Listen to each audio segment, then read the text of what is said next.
क्रिस्का recording studio Ekangal सराय।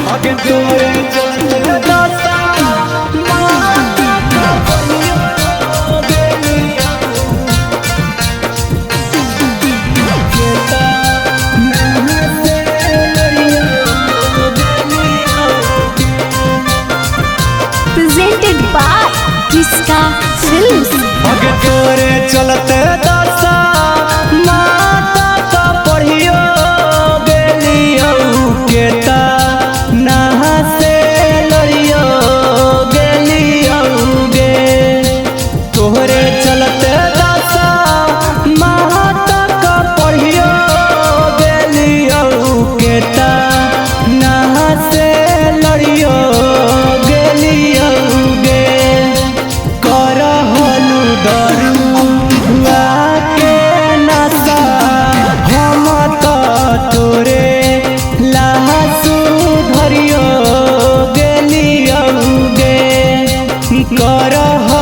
गंजा बहा के नशा हम तो तोरे लहसु धरियो गेलियो गे।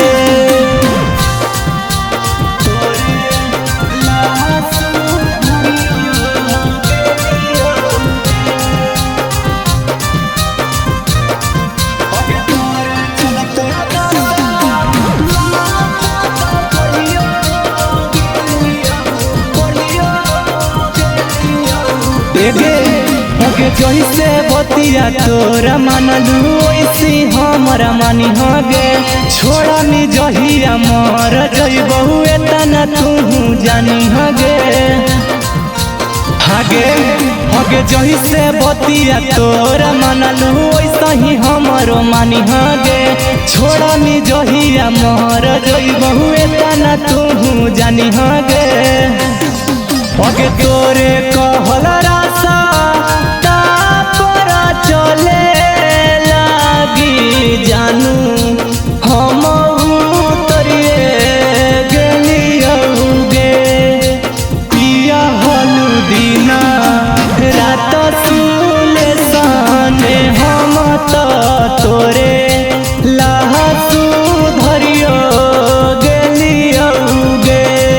करहलू दरू के नशा हम तो तोरे लहसु धरियो गेलियो गे। तोरे लहसु धरियो गेलियो गे। क्रिस्का रिकॉर्डिंग स्टूडियो एकंगल सराय। अगे करहु काम जवन रहो तोरे मर्जी गे। तोहरे चलते छोड़ दिलियो कोई गुंडा गर्दी गे।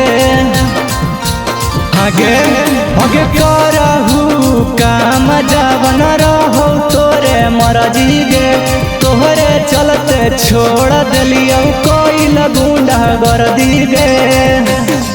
आगे तोरे चलते सोनू सिंगारा कुंदन से जानू हम बिछड़ियो गेलियो गे।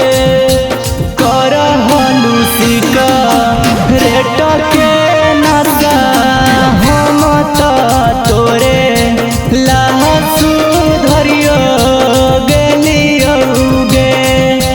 करहलु दारू गांजा के नशा हम तो तोरे लहसु धरियो गेलियो गे। क्रिस्का रिकॉर्डिंग स्टूडियो एकंगल सराय।